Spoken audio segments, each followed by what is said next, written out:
कम से कम Narendra Modi versus anyone तो बिल्कुल भी नहीं बनना चाहिए। तो क्या राहुल गांधी ने वो काम कर दिया?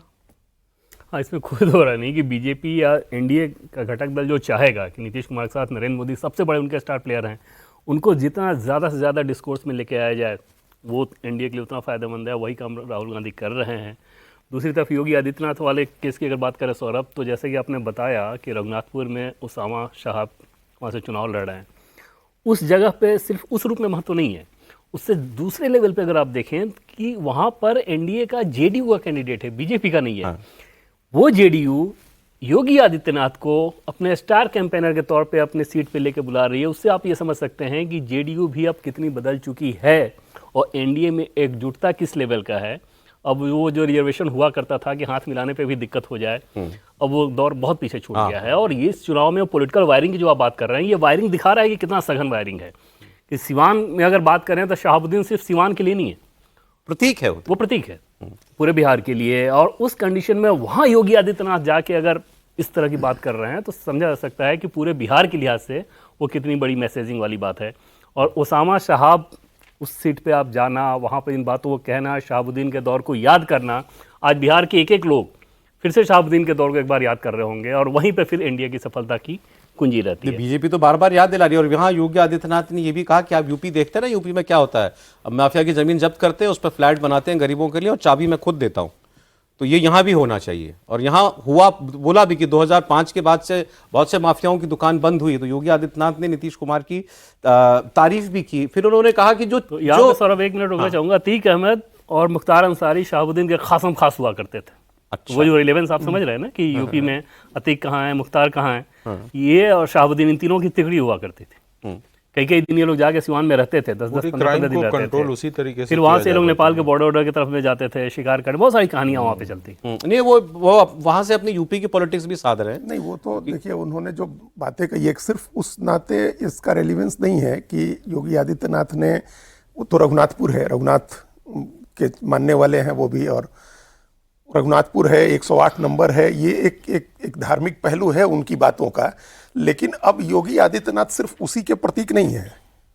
उन्होंने जो बाद वाली बात कही कि माफिया को हमने ख़त्म किया या माफिया को ख़त्म करने वाली एक इमेज उन्होंने अपनी ये भी बनाई है कि लॉ एंड ऑर्डर की, कानून व्यवस्था की, हालांकि उसको लेकर के बहुत लोग कास्ट एंगल खोजते हैं और बिहार में तो खासतौर से खोजा जाता है, यूपी में भी खोजते हैं। इसके बावजूद एक इमेज उनकी ये है कि वो लॉ एंड ऑर्डर उन्होंने कंट्रोल किया और माफिया जो है उनको निपटाया, उनको इनकाउंटर हुआ उनका या जेल में बंद हुए, मतलब उनका एक आतंक खत्म। तो मैटर ऑफ फैक्ट है, वो तो फैक्चुअल, उसके साथ आप डाटा के साथ इस बात को प्रूव कर सकते हैं। तो एक इमेज ये भी जो जा करके मैच करती है नीतीश कुमार की इमेज से। भाई नीतीश कुमार जब से सरकार में आए हैं उसके बाद फिर शहाबुद्दीन के परिवार का पतन शुरू हुआ। कोई भी व्यक्ति उसके बाद एक बार एक टर्म के बाद एमएलए एमपी कुछ नहीं बन सका। उनकी पत्नी शहाबुद्दीन की 2 बार हारी, उनके विधानसभा हारी, लोकसभा हारी, सब। कौन से साल में जेल गए शहाबुद्दीन? याद है वो तो 9 वही पहला टर्म पूरा हुआ, नीतीश के पहले टर्म में गए, उसके अंत होते होते वो चले। नहीं, दूसरे टर्म हाँ, नहीं, नीतीश कुमार ने जेल में डाला। हाँ, नीतीश कुमार ने जेल में डाला और पूरा आतंक उनका खत्म किया। और भाई उस समय 9 में निर्दलीय वहां से ओम प्रकाश यादव लोकसभा का चुनाव जीत करके आए, निर्दलीय, उस सिवान की सीट से ओम प्रकाश यादव, जिनको एक बार मार करके फेंक दिया था, मरा हुआ मान करके ओम प्रकाश यादव को इनके लोगों ने, शहाबुद्दीन के लोगों ने। तो वो निर्दलीय जीत के आए ओम प्रकाश यादव सिवान से। फिर अगली बार भारतीय जनता पार्टी से जीत के आ रहे 14 में ओम प्रकाश यादव। तो फिर कभी कोई 9 के बाद, मतलब नीतीश कुमार आए 5 में, उसके बाद कभी शहाबुद्दीन के परिवार से कोई एमएलए एमपी नहीं बन सका।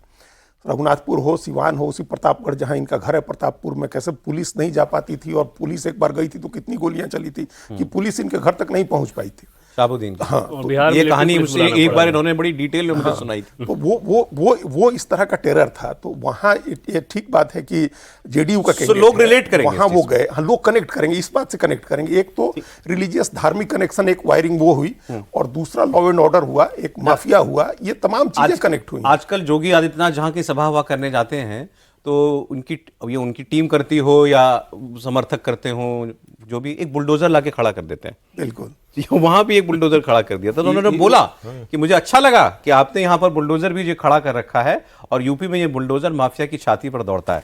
तो सर ये दोनों 108 वाली बात और बुलडोजर वाली बात, और योगी आदित्यनाथ का रघुनाथपुर में होना, योगी का बिहार में प्रचार का क्या मतलब है इन दोनों बातों को देखते हुए? देखिए, योगी को आगे बीजेपी कर दो चीजों कर दे। जब तक सीमांचल में आप पोलराइजेशन नहीं करेंगे तब तक बीजेपी के लिए मुश्किल है, और पोलराइजेशन करना है। पिछले साल पिछली बार कैसा किया था बीजेपी? बीजेपी ने अच्छा किया था, बनिस्पत कहिए जो हिसाब से वहां जातीय और सांप्रदायिक जो माने कास्ट और रिलीजन के हिसाब से देखिएगा, उस हिसाब से उनको बेहतर ही मानेगा। और पिछली बार के बाद ये बता दे रहा हूं कि इस बार उससे भी ज्यादा बेहतर वहां पे बीजेपी का परफॉर्मेंस होगा।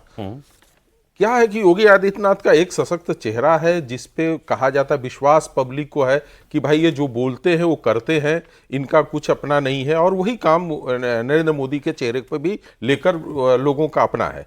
तो ये दोनों लोगों के साथ बिहार की जनता को कैसे साधना है, ये पूरी तरह से ध्यान देकर आइए। इसी तरह से देखिएगा, योगी आदित्यनाथ का बक्सर में भी डाला गया है, आरा में ये सब बॉर्डर एरिया है जहाँ के लोग जानते हैं कि उत्तर प्रदेश में किस तरीके से डेवलपमेंट हुआ है, किस तरीके से बनारस को सजाया गया है, और लॉ एंड ऑर्डर की क्या स्थिति। देखिए, प्रचार तो बीजेपी के पास प्रचार कराने के लिए लोगों की कमी तो है नहीं। 10-12 तो मुख्यमंत्री हैं, अब तो रेखा गुप्ता भी वहां प्रचार कर रही हैं, तो राजनाथ जी भी कर रहे हैं, मोहन यादव भी कर रहे हैं, और भी बहुत सारे लोगों को भेजा गया होगा।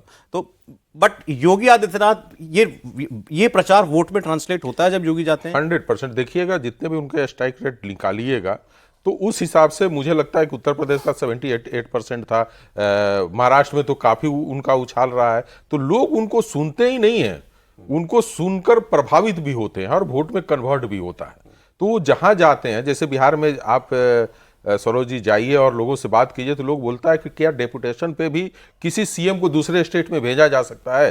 तो कुछ दिनों के लिए योगी आदित्यनाथ को बिहार भेज दिया जाता है। तो इस तरह के जब विचार उनके जनता के बीच में है कि कुछ समय के लिए बिहार में आ जाए तो बिहार में किस तरीके से सुधार होगा।